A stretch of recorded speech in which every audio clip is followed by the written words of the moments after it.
je me présente, Stanislas Sylvain, je travaille chez ERDF et je suis responsable du raccordement des grands producteurs, je vous expliquerai ce que c'est, sur les régions Bretagne, Pays de Loire et Poitou-Charentes.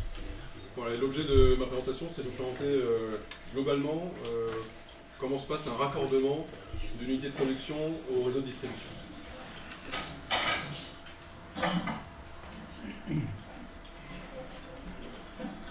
Alors, ERDF est gestionnaire de réseau de distribution.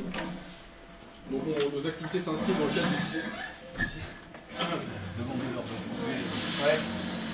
On entend beaucoup de bruit. Est-ce que vous pouvez couper votre micro? Est-ce que vous pouvez couper le micro, peut-être à Quimper?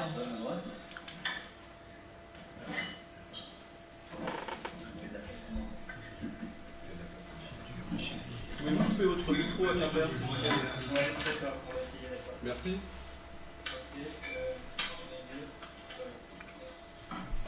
Voilà, donc pour vous donner une perspective sur le système électrique et la place de RDF au sein de ce système électrique, petite illustration. Donc dans le système électrique, vous avez l'activité de la production, l'activité en concurrence, et après vous avez des activités régulées, que sont le transport et la distribution. Et pour le client final, il y a l'activité en concurrence qui est la fourniture d'électricité. Donc l'électricité est produite et transportée sur un niveau de tension important et distribuée sur un niveau de tension un peu moins important. Donc on parle de HTA, moyenne tension, donc c'est du 20 000 volts. Et ensuite, au niveau des quartiers d'habitation, on est sur du 230-400 volts, en basse tension. Voilà. Les unités de méthanisation dont on parle aujourd'hui, qui sont, si j'ai bien compris, entre 30 et 300 kg, c'est ça, à peu près. Donc ce sont des puissances que l'on raccorde au réseau de distribution, donc au réseau ERDF. Et donc notre mission à nous, ERDF, c'est de raccorder ces installations. Alors pour vous donner le cadre du raccordement des installations de production, on a des procédures de traitement des demandes de raccordement qui sont publiées, que vous retrouvez sur notre site internet. Alors la segmentation que nous on a côté ERDF, on parle des petits producteurs, ce sont les inférieurs à 36 kg, 36 kW, et les grands producteurs qui sont supérieurs à 36 kW. Et dans ces grands producteurs, on les raccorde en basse tension jusqu'à 250 kg et ensuite en moyenne tension. D'accord? Donc le niveau de tension sur lequel on raccorde les installations de production dépend de la puissance de l'installation. Et donc, oui, donc les procédures sont disponibles sur le site internet de RDF, vous pouvez les retrouver. Voilà. Alors pour entrer dans le vif du sujet, je vous présente le planning de raccordement. Donc on a deux cas, le cas simple et le cas complexe. Donc pour schématiser, pour les producteurs en basse tension, on applique le cas simple, et pour les producteurs en moyenne tension, on applique le cas complexe, je vous montrerai tout à l'heure. Alors comment ça se passe? Le producteur fait une demande de raccordement qui doit être complète pour qu'on commence la procédure de raccordement. Si vous pouvez cliquer sur le petit... Voilà, merci. Alors, ce qui est important, c'est que la demande de raccordement soit complète pour qu'on puisse faire l'étude du raccordement. Ça nécessite plusieurs informations. Il faut que le site de production ait une entité juridique, d'accord? Sinon on ne peut pas travailler. Ensuite, il faut faire une demande auprès de la mairie d'une autorisation d'urbanisme. Donc ça, ce sont vraiment les prérequis. Et ensuite, pour l'obligation d'achat, donc si le producteur souhaite une obligation d'achat, il y a là aussi quelques prérequis à ne pas manquer. Donc c'est se rapprocher de l'ADREAL pour avoir un certificat ouvrant droit à l'obligation d'achat. Ensuite, il faut demander à l'acheteur un contrat d'achat. Il faut demander à l'acheteur la validation du schéma unifilaire avec l'emplacement des comptages. Donc là, on commence à devenir un peu technique, mais grosso modo, comme c'est l'acheteur qui va acheter l'énergie qui est produite, c'est l'acheteur qui va dire comment il faut compter cette énergie. Donc suivant la complexité de l'installation de production, ça peut nécessiter de mettre plusieurs comptages à plusieurs endroits différents. Voilà. Donc il faut que ce soit validé par l'acheteur, c'est lui qui va acheter l'énergie. Et puis, pour la méthanisation, notamment, il y a un arrêté tarifaire du 19 mai 2011, donc c'est l'arrêté qui décrit le tarif, qui dit que le producteur qui fait sa demande de raccordement doit obtenir un récépissé auprès de l'ADEME, et sous 3 mois, après obtention de ce récépissé, il doit faire sa demande de raccordement. C'est très strict, c'est-à-dire que si le producteur fait sa demande de raccordement après les 3 mois, on ne peut pas instruire. Il faut qu'il refasse une demande de récépissé auprès de l'ADEME. Donc c'est une étape importante à ne pas omettre.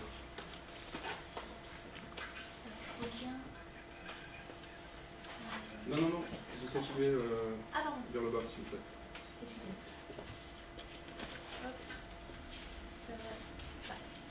C'est bon. Voilà, la suivante, s'il vous plaît. Merci. Voilà. Et donc pour formaliser la demande, vous trouverez aussi sur notre site internet des fiches de collecte. C'est des fiches dans lesquelles le producteur renseigne donc, toutes les informations nécessaires sur son installation de production, notamment les puissances, la situation géographique et puis un tas d'autres renseignements. Il y en a une pour les petits producteurs inférieurs à 36 kg et une pour les grands producteurs supérieurs à 36 kg. Je peux cliquer là, s'il vous plaît. Alors une fois que la demande est complète, on commence la procédure de raccordement. Alors dans le cas simple, on fait une proposition de raccordement sous 2 ou 3 mois. Là aussi c'est suivant la puissance de l'installation. Proposition de raccordement dans laquelle on va décrire la solution de raccordement, donc le point de livraison, et puis ensuite l'envoi sur le réseau auquel on va raccorder l'installation. Le producteur a 3 mois pour accepter, et ensuite on passe à la phase travaux. Donc les travaux, je vais mettre des délais indicatifs entre 2 et 9 mois en basse tension et entre 3 et 18 mois en moyenne tension. Ils dépendent évidemment de la consistance des travaux. C'est-à-dire que chaque cas est particulier, ça dépend de la situation de l'installation par rapport au réseau. Est-ce qu'il faut tirer du réseau? Est-ce qu'il faut renforcer du réseau? Est-ce qu'il faut investir dans des moyens un peu plus lourds, notamment dans les postes sources, des moyens de transformation? Donc le délai de travaux est directement lié à la consistance des travaux. Voilà. Donc c'est entre 2 et 9 mois. Et ensuite on passe à la phase de mise en service. Donc la mise en service de l'installation est demandée par le producteur et ça prend quelques semaines, quelques mois. On arrive au cas complexe. Alors le cas complexe, c'est un peu plus long. C'est généralement pour les installations qui sont en moyenne tension. Moyenne tension, c'est supérieur à 250 kW. Donc si vous avez des installations de méthanisation de 300 kg, on sera dans ce cas-là. Voilà. Et là, on a une étape supplémentaire qui est la convention de raccordement. La convention de raccordement, pourquoi? Parce que pour ces installations-là, il y a des autorisations administratives à demander qui prennent du temps, donc on ne peut pas les faire pendant la phase de proposition technique et financière. Il y a également des études de réalisation qui sont faites, qui sont directement sur le terrain, qu'on n'a pas le temps de faire pendant les 3 mois, et potentiellement une phase d'appel d'offres. Donc l'idée c'est de réduire les coûts de raccordement, on met en concurrence différentes entreprises de travaux pour réaliser les travaux. Donc on a cette phase d'appel d'offres qui prend entre 4 et 5 mois. Donc ce qui explique que c'est fait pendant la phase de convention de raccordement qui peut durer jusqu'à 9 mois en moyenne tension. Ensuite il y a l'accord sur la convention de raccordement, et puis les travaux et la phase de mise en service. Donc pour le cas simple, on est sur des délais de l'ordre de, en moyenne, entre quelques mois et 1 an et demi. Et pour le cas complexe, mettons un gros éolien, on est sur des délais de l'ordre de 2 ans, 2 ans et demi, entre la demande complète de raccordement et la mise en service. Alors pour comprendre comment ça fonctionne sur le réseau, on a ce qu'on appelle le principe de la file d'attente. En fait, le réseau, donc, il peut accueillir une capacité de production, le réseau tel qu'il est conçu actuellement, et à partir du moment où on atteint son maximum d'accueil de capacité de production, il faut faire des travaux. Le principe de la file d'attente dit que en fait, les producteurs sont traités par ordre d'arrivée, donc chronologiquement, et qu'un producteur qui crée une contrainte sur le réseau, c'est-à-dire que le réseau n'est plus capable de l'accueillir, il va payer la levée de la contrainte. C'est le principe du premier arrivé, premier servi. Ce qui explique que suivant le moment où l'on rentre dans ce qu'on appelle la file d'attente, si l'on rentre avant un projet ou après un projet, on peut avoir des travaux plus conséquents que si on était rentré avant. C'est ça le principe de la file d'attente. Et dans nos offres de raccordement, on travaille pour aboutir à la solution technique de référence. La solution technique de référence, c'est la solution qui est la moins chère, donc qui minimise la somme des coûts de réalisation du de raccordement, mais qui en même temps permet le respect des engagements réglementaires et contractuels sur le réseau. Donc sur le réseau, on a des engagements en termes de qualité de fourniture par exemple. Il faut que quand on raccorde l'unité de production, on puisse toujours assurer notre qualité de fourniture. Voilà, donc la solution technique de référence, elle joue vraiment sur ces 2 critères.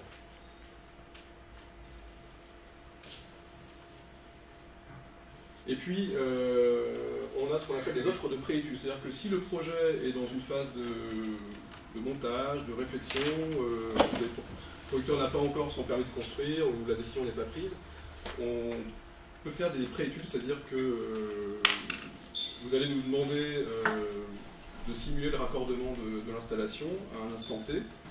Et en fait, c'est une sorte de devis en fait, qu'on réalise,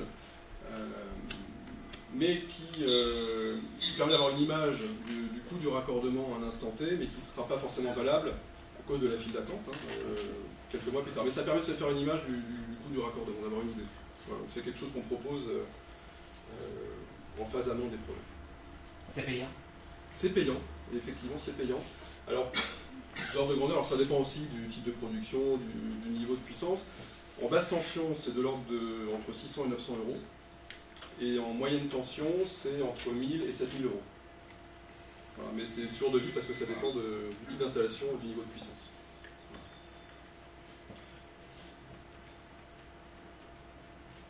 Et puis je vous ai mis dans le document donc nos coordonnées, les accès raccordement, c'est-à-dire quand vous faites une demande de raccordement, il faut que vous sachiez à qui vous adressez. Donc on a des points d'accès sur le territoire qui sont dans cette note. Alors il y en a qui sont mutualisés sur des grandes mailles, d'autres sur les plus petites mailles, c'est pour ça qu'on a un document qui répertorie tous les points d'accès pour les demandes de raccordement. Voilà, vous le trouverez à cette adresse-là sur notre site internet. Et j'en ai fini, voilà, donc j'avais peu de temps, j'ai fait synthétique. Si vous avez des questions, je sais pas comment répondre. Moi j'en ai une. Par rapport à ce que vous avez cité tout à l'heure du principe de premier... La file d'attente, les premières années de service. Est-ce qu'il est donc important de prévoir les documents de préétude? Est-ce que ça apporte quelque chose qui peut être intéressant au niveau du dossier ou pas? Est-ce que c'est une obligation, le préétude ou pas? Ce n'est pas du tout une obligation. Ce qui compte, c'est la rentrée d'un fil d'attente, c'est la date de demande de raccordement complète.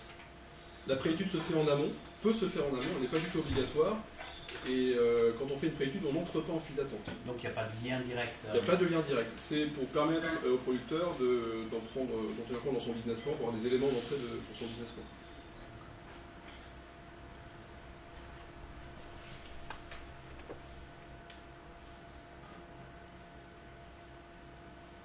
Vous avez des questions sur les autres sites à poser? Allez-y, parce qu'après il part, il a 400 km à faire. Oui, vous m'entendez? Oui. Oui, je voulais vous demander le coût du prix de raccordement. Dans la partie photovoltaïque, on a assisté à des prix différents entre la période pré-moratoire et post-moratoire. Et est-ce qu'elle est discutable ou c'est un prix fixe de raccordement? Est-ce qu'elle est motivée? Est-ce qu'on peut discuter avec vous parce que certains dossiers, il y a parfois des prix pas assez importants, on peut mettre pas mal à la rencontre du premier. Comment ça se passe les discussions avec l'ARF et le coût de raccordement? Alors le coût de raccordement, il y a deux façons, enfin suivant la puissance de production, si c'est des tout petits producteurs inférieurs à 18 kg, on ne fait pas d'études, c'est du forfait. Donc là, c'est dans notre barème, hein, c'est publié sur le site internet, donc là, c'est du forfait, on applique les règles de calcul du forfait. Au-dessus de 18 kg, quand on fait une étude de raccordement, ce que je disais tout à l'heure, sur la solution technique de référence, pour nous, il n'y a qu'une seule solution. Solution technique de référence, d'accord, qui minimise les coûts et qui permet d'assurer nos critères de qualité sur le réseau. Donc quand on vous rend une offre de raccordement, c'est assez perturbant parce qu'on ne voit pas la personne. Mais il ne vous voit pas non plus parce que vous êtes hors de caméra. C'est match nul. Donc quand on vous rend une offre de raccordement, pour nous, c'est la solution la moins chère. Voilà, donc a priori, il n'y a pas de discussion sur nos choix techniques ou nos hypothèses. C'est pour nous la solution la moins chère. Bah, après, vous releviez... Pardon, je vous... Et sur les prix moyens de méthanisation sur un marché de une centaine de kilos, on a des prix, c'est très variable ou alors c'est extrêmement compliqué à répondre parce que d'une part, il y a très très peu d'unités de méthanisation d'une centaine de kilos sur le réseau. Hein, on a plutôt des puissances un peu supérieures pour l'instant. Et d'autre part, ça dépend vraiment de la situation géographique de l'installation de production et du réseau qui est autour ou pas autour. Donc des travaux à faire pour raccorder l'installation. Donc c'est extrêmement variable.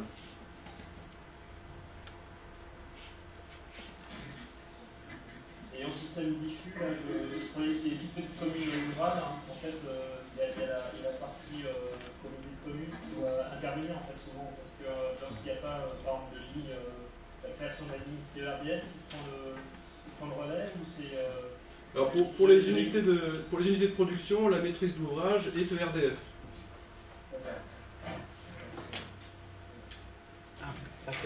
Et vous avez déjà vu des dossiers où on est à 150-200 000 euros pour un système diffus, où il y a une création de ligne avec des photos, on a des détails parfois rédhibitoires sur des raccordements de méthanisation. Alors sur la petite méthanisation, je ne sais pas vous répondre. Sur le petit photovoltaïque entre 36 et 100 kg, c'est extrêmement rare qu'on arrive à ces coûts-là, mais effectivement, théoriquement, on peut y arriver. Mais l'ordre de grandeur, c'est plutôt de la dizaine de kilos euros à quelques dizaines de kilos euros. Alors après, c'est une moyenne, mais ça peut être moins, ça peut être plus. Et on est dans cet ordre de grandeur-là.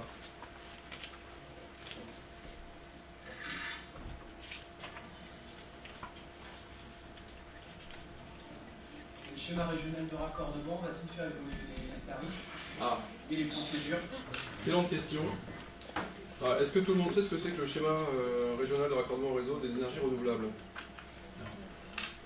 Alors, jusqu'à maintenant, vous avez compris que c'était la règle du premier arrivé, premier servi sur le réseau. Depuis un décret en 2012, on a introduit une notion de quote-part. Donc la quote-part, c'est ce qui est prévu dans le décret de 2012. Donc le schéma régional de raccordement au réseau des énergies renouvelables, en fait, c'est une sorte de planification et de mutualisation des besoins d'infrastructures, de réseaux côté RTE et poste source. C'est-à-dire qu'on n'est plus sur la moyenne tension et la basse tension, on s'arrête au poste source. Donc c'est vraiment le réseau amont. Et en fait, la quote-part, c'est quoi? C'est de dire la région fournit ses ambitions en termes de raccordement des énergies renouvelables et le transporteur et ou les distributeurs sur la zone concernée vont calculer le montant des investissements à réaliser pour accueillir la production. D'accord? Et ensuite, on va...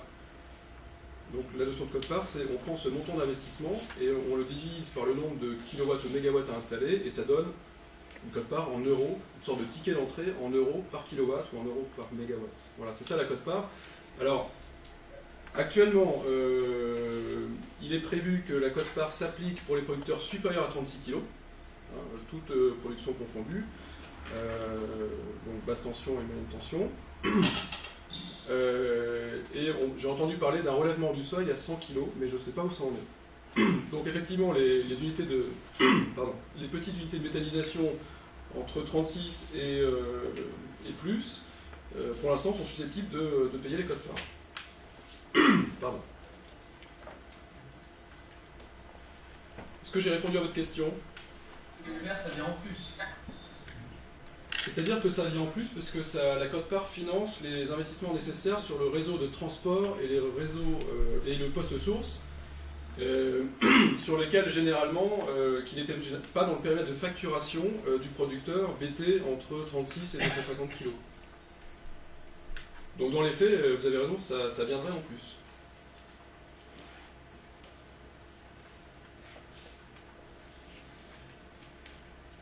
C'est 17 € du kilo, je crois, pour la Bretagne. Alors pour la Bretagne, le schéma n'est pas encore validé, donc on ne peut pas communiquer sur les éventuels coûts dont on aurait connaissance. Mais si on prend les schémas qui sont validés en France, donc il y en a une dizaine, c'est entre 0 € et 80 €. Voilà. Pour faire une moyenne, vous voyez, on est aux alentours de 20 à 60. C'est difficile de faire une moyenne sur si peu d'échantillons si petits. Et puis, ça dépend concrètement de l'ambition de la région et puis du réseau existant à faire évoluer pour arriver à cette ambition. Dominique Ramard n'hésite pas à communiquer dessus. L'élu en charge du dossier au niveau du conseil régional n'hésite pas, en précisant qu'on est la deuxième région la moins chère de France derrière l'Alsace. On sera à 17 €. Alors après, est-ce que ce sera ce qui sera La version validée, c'est autre chose, mais en tout cas, ça communique déjà beaucoup. D'accord. Vous avez une bonne information. Voilà. Là, il fait en deux. Si elle s'avère exacte. Ah, je comprends. Il a annoncé il y a début du mois lors d'une réunion organisée par la CCI de Lorient France. D'accord.